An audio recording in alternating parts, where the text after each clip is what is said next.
Hey, what's going on everybody? It's Andy back again from the underground, and today we are taking a look at the Prime Fitness Stability Pad. Disclaimer right away, I am a Prime Fitness affiliate, but like most Prime affiliates, we have to buy everything ourselves with our own codes. And if you're interested in any Prime products, you can use my code in the description down below to save yourself 5%, and it gives me a small kickback. And without further ado, let's get into this review. I bought the Prime Stability Pad back in December of 2024 and it shipped out in a few days after placing my order. It did say it had a 10 to 15 day lead time, but I'm guessing they had some stock ready to go, and I paid $456 shipped to my door with my code, and right off the bat it is a pretty pricey rack attachment. Last year's shipping rates were also cheaper compared to what it is now. Throughout the video, I'm going to show you the unboxing process as well as some of the movements I use the stability pad for and a hack that you can use your stability pad with. If you have any Prime or Strive machines, this pad might be able to fit your machine. This attachment was also released last year, and during its release, it gave a ton of different exercises people could do, and I'm only going to show you my uses of the stability pad to give you a realistic expectation of how I use it. And I'm also going to let you know what I like and some potential upgrades Prime can do with the stability pad in an updated version. First off, the packaging for the Prime attachments is always well done. It came in a huge box with all this molded foam protection. The finish on a stability pad is a jet black powder coat, not like the original Prime charcoal that you get with most products that they have. This attachment is for 3x3 racks with 1-inch holes. This will generally fit any 3x3 branded rack as long as it has 4-way holes. The older Prime Fitness Prodigy racks didn't have 4-way hole spacing on their uprights, and you'd probably have to use all their shims included if you're putting this on a metric rack. For this to go snug on my Rogue Monster rack, I used the 2 smaller shims that it came with. You don't have to put the shims on, but it definitely made a difference with my Rogue rack. The stability pad has some play in the moving parts where the pop pins are, and it's not the most rigid product in the world, but it's stable enough for me. When in use, it does a good job and it holds itself down well. I mainly got this product to do chest supported single arm rows, but it can do way more than just that. If you're adding this to a functional trainer power rack, it's generally going to be pretty versatile for you in what you can do. Even if you have trolley arms, it's going to be useful for you as well. And for my use case, I think the stability pad is best for a cable stack machine. Here you're going to see me using my stability pad with my Rogue Monster Slinger weight stack. The features I like on the stability pad is that it's very adjustable and pretty stable in each position that it goes into. One thing about that is that it can be even more adjustable. On the back of the pad, there's little grooves that I'm going to call teeth that set the pad into a specific position. These teeth lock in the pop pin that adjusts the pad. The pad has many adjustment points, but they actually could have added more adjustment points so that you could put the pad into a flatter position as well as multiple different angles. The adjustment pop pins are tapered off and don't feature a flat pin. I could see them not adding a groove for a flatter position due to the fact that this attachment probably isn't meant for over 500 pounds capacity. If you want to do dumbbell rows or barbell rows with the chest support, the pad doesn't go fully flat and it's always still at a slight angle. You also can't really use this attachment to mimic a pritchett pad. I would be pretty hesitant to put on a ton of weight on a stability pad, especially if it's fully extended out.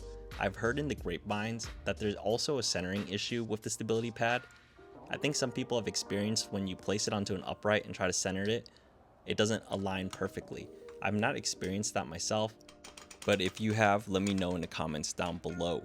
If you need full specs of the stability pad, I'm going to have a link to the product in the description down below. And if you have a very specific question about it, just comment and I'll try to answer you to the best of my ability. And if you're also interested in seeing a comparison video to other chest supporting pads, let me know. I have the Bulldog pad, Sornex, Thresher pad from Darko, and the old Stray Dog pad currently.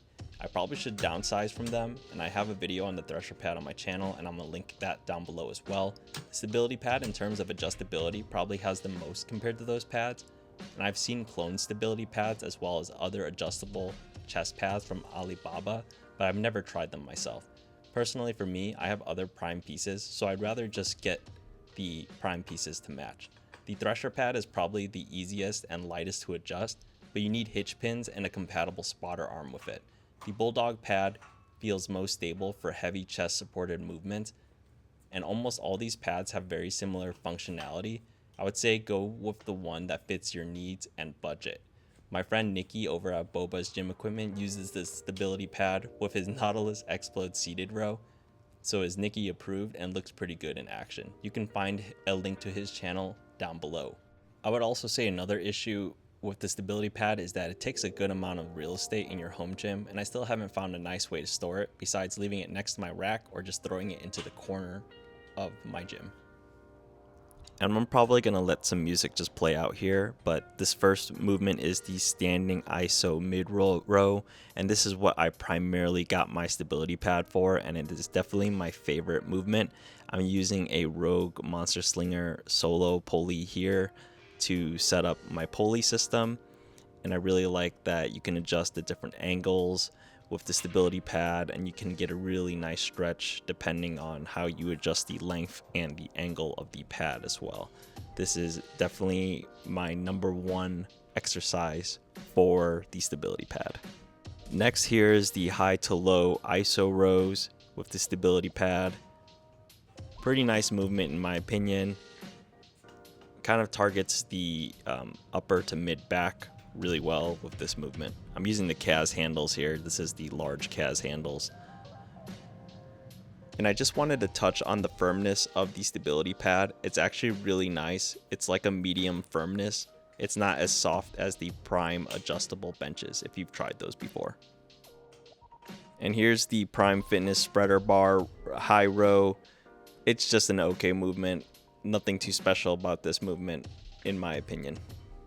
So next I'm going to show you some chest supported dumbbell / fat bell rows.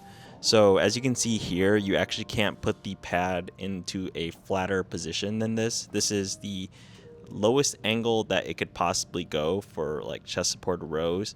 And like I was saying earlier in the video, it would be really nice to have more adjustment points with the pop pins to make this pad flatter.